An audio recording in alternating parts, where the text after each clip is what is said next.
Bapak Mama, kakak adik, bersaudara semua yang diberkati oleh Tuhan, Shalom. Shalom.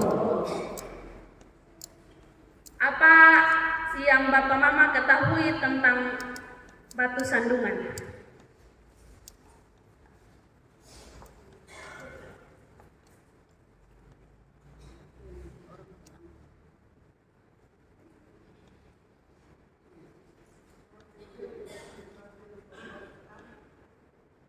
Batu yang membuat orang terantuk. Terima kasih Mama Pendeta. Kalau dalam Kamus Besar Bahasa Indonesia, batu sandungan adalah sesuatu yang menjadi rintangan, penghalang, atau sesuatu yang mendatangkan kesukaran.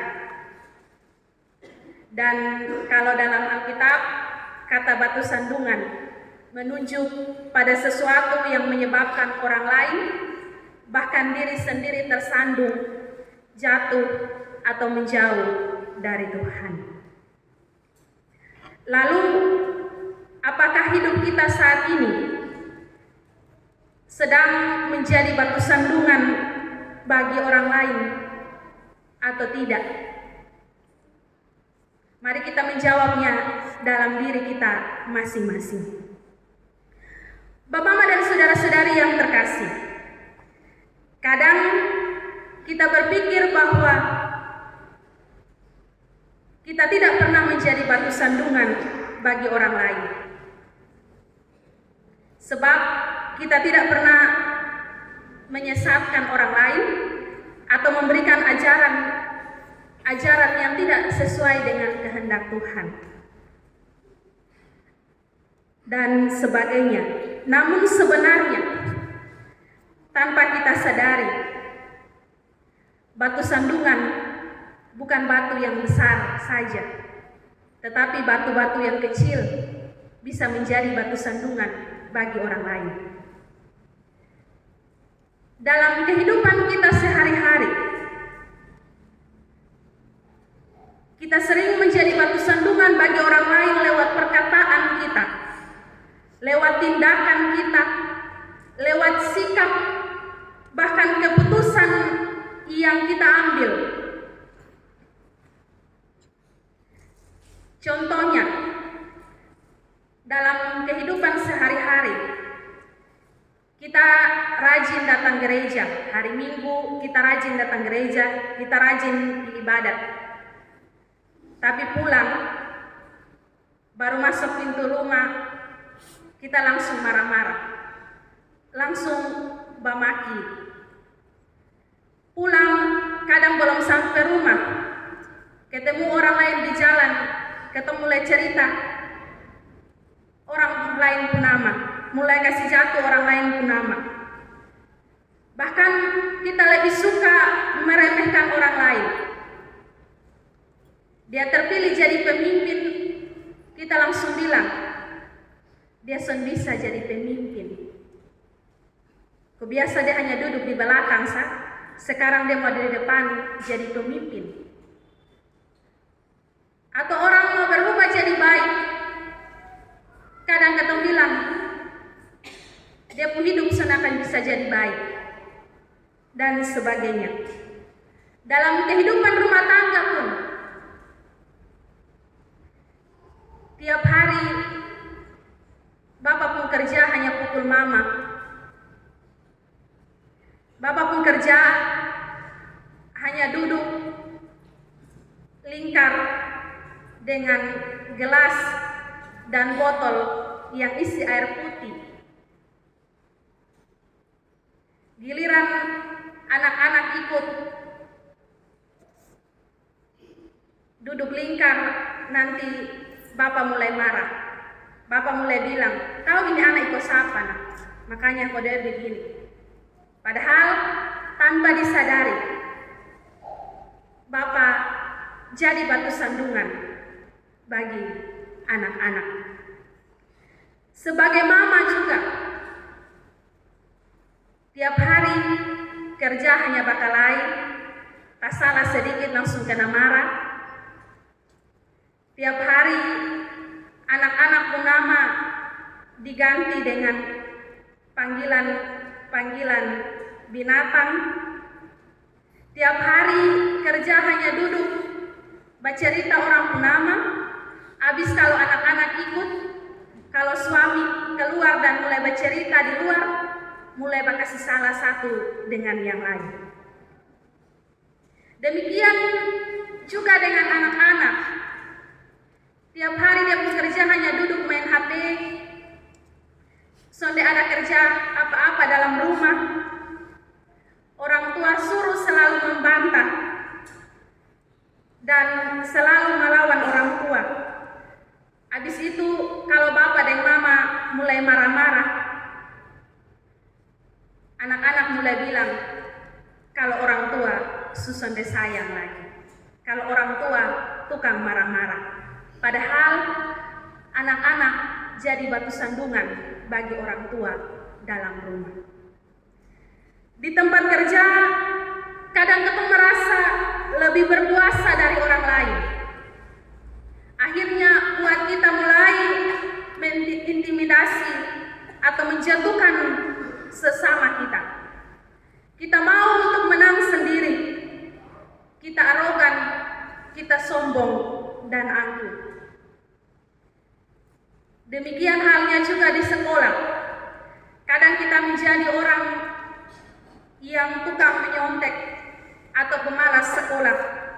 Tiap hari hanya ajak kawan bakal lain. Dan masih banyak lagi hal-hal lainnya yang kita lakukan hari lepas hari tanpa kita sadari. Itu menjadi batu sandungan. Bukan batu yang besar, tetapi batu-batu yang kecil, batu-batu kerikil yang bisa menyakiti atau menjauhkan orang lain dari Tuhan. Namun bacaan kita saat ini, Yesus mengajak kita untuk hidup dengan penuh tanggung jawab terhadap iman dan kehidupan sesama. Pasal 18 Injil Lukas ini dimulai dengan pertanyaan murid-murid tentang siapakah yang terbesar dalam kerajaan surga. Sehingga sebagai jawabannya, Tuhan Yesus memanggil seorang anak kecil dan menempatkannya di tengah-tengah mereka. Anak kecil menjadi simbol dari orang yang punya kerendahan hati, ketulusan, punya ketergantungan kepada Tuhan. Orang-orang lemah dan rentan dalam iman. Karena itu, ketika Yesus berbicara tentang anak-anak kecil, ini yang percaya kepadaku, Yesus tidak hanya berbicara tentang anak-anak secara usia, tetapi juga orang-orang yang lemah, sederhana, dan orang-orang yang bertumbuh dalam iman. Dan kita semua sebagai orang percaya adalah anak-anak kecil di hadapan Tuhan yang lemah, rentan dalam iman, dan hidup bergantung kepada Tuhan. Sehingga Yesus berkata, barang siapa menyesatkan salah satu dari anak-anak kecil ini yang percaya kepadaku, lebih baik baginya jika sebuah batu kilangan diikatkan pada lehernya, lalu ia ditenggelamkan ke dalam laut. Ini adalah peringatan keras bahwa jika seseorang merusak iman sesamanya, ini adalah perbuatan dosa. Karena itu, jangan menjadi batu sandungan yang dapat menyesatkan iman orang lain.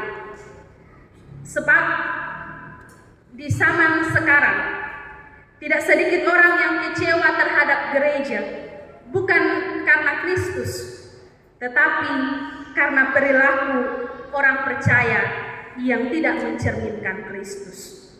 Karena itu, di pagi hari ini, mari kita mengoreksi diri kita masing-masing. Apakah saat ini sikap kita membangun atau meruntuhkan iman orang lain? Apakah perkataan kita membawa orang lain lebih dekat kepada Tuhan atau malah menjauhkan orang lain dari Tuhan? Apakah kehidupan kita sudah menjadi kesaksian atau justru malah menjadi batu sandungan bagi orang lain? Mari kita mengoreksi diri kita masing-masing. Bapak, Mama, dan saudara-saudari yang terkasih dalam Tuhan, Yesus berkata dalam ayat 7 sampai ayat yang ke-9, celakalah dunia dengan segala penyesatannya, dan jika tangan atau kakimu menyesatkan engkau, penggalah dan buanglah itu. Jika mata menyesatkan engkau, maka cungkillah. Hal ini berarti Yesus sementara mengingatkan kita untuk waspada terhadap batu sandungan dalam diri kita masing-masing. Tetapi bukan berarti kita harus mutilasi kitab tangan atau kaki atau kitab tubuh ketika kita buat salah. Tetapi apapun yang membawa kita kepada dosa harus kita singkirkan atau harus kita jauhkan. Apakah itu pergaulan tertentu yang menjauhkan kita dari Tuhan, kebiasaan tertentu yang merusak iman, media tertentu yang mendorong kita kepada dosa, dan hal-hal yang menjerumuskan kita dalam dosa, maka kita harus ada keberanian untuk meninggalkannya. Sebab celakalah segala hal yang menyebabkan orang berdosa. Oleh sebab itu, perlu mendisiplinkan seluruh anggota tubuh yang memimpin kita kepada tindakan penyesatan yang menyesatkan orang lain dan menyesatkan diri sendiri. Kemudian ayat yang ke-10, Yesus juga menegaskan untuk tidak menjadi penyesat bagi orang yang lemah atau bagi anak-anak kecil. Seringkali kita meremehkan orang-orang yang lemah dan anak-anak kecil, karena di zaman sekarang kita menghargai sesama berdasarkan jabatan, berdasarkan kekayaan, pendidikan, status sosial, dan sebagainya. Biasanya perkataan orang yang dipandang lemah, orang yang tidak punya kedudukan apa-apa, tidak memiliki jabatan, atau anak-anak kecil tidak selalu didengar atau selalu dipandang sebelah mata. Juga mereka tidak selalu diperhatikan, bahkan posisi mereka selalu berada di belakang. Contoh sederhana, tapi ini tidak terjadi di jemaat Getsemani Tarus Timur, ini terjadi di jemaat lain. Kalau gereja mau rapat, biasanya di hari Minggu, maka anak-anak sekolah Minggu libur, tidak ada sekolah Minggu. Anak-anak datang gereja, orang tua semau sekolah, tapi sekolah Minggu libur. Padahal kita tahu kalau sekolah Minggu adalah kebaktian untuk anak-anak. Atau seringkali orang tua mau pi pesta, mau pi acara, depo anak kas tinggal di rumah, suruh jaga rumah. Jangan di sekolah Minggu, lu tinggal jaga rumah, atau jangan di sekolah, tinggal jaga rumah sah. Tapi ini terjadi di tempat lain, tidak terjadi di sini. Jadi firman Tuhan pagi ini menegur kita semua dengan keras bahwa kita semua ini berharga di mata Tuhan. Mau itu orang lemah, mau itu orang yang tidak punya kedudukan atau jabatan, kita semua tidak dapat diukur dengan status sosial, sebab kita adalah gambar dan rupa Allah. Karena itu, jangan pernah meremehkan orang lain. Tidak ada tempat yang istimewa bagi orang tertentu dalam kerajaan surga. Strata sosial, status sosial, jabatan, kedudukan hanya berlaku selagi kita masih hidup di dalam dunia. Namun di surga kita semua sama berharga. Oleh karena itu, mari kita saling menjaga dan menghormati. Kita semua punya tempat dan kesempatan yang sama, baik dalam gereja maupun lingkungan masyarakat. Dan firman Tuhan juga mengingatkan kita bahwa menjadi batu sandungan itu adalah keinginan daging kita. Segala sesuatu yang kita cintai lebih daripada kehendak Tuhan, itu juga adalah batu sandungan. Karena itu, jangan sampai kita menjadi batu sandungan bagi diri kita sendiri dan bagi sesama kita. Tetapi marilah kita pulang dengan senantiasa berusaha untuk mendisiplinkan diri kita, mendisiplinkan anggota tubuh kita, dan memperhatikan ajaran-ajaran kita. Juga memperhatikan perbuatan serta perkataan kita, sehingga hidup kita tidak menjadi batu sandungan bagi diri kita dan bagi orang lain, tetapi menjadi berkat bagi orang lain dimanapun kita berada. Tuhan memberkati kita dengan firman-Nya. Amin. Kita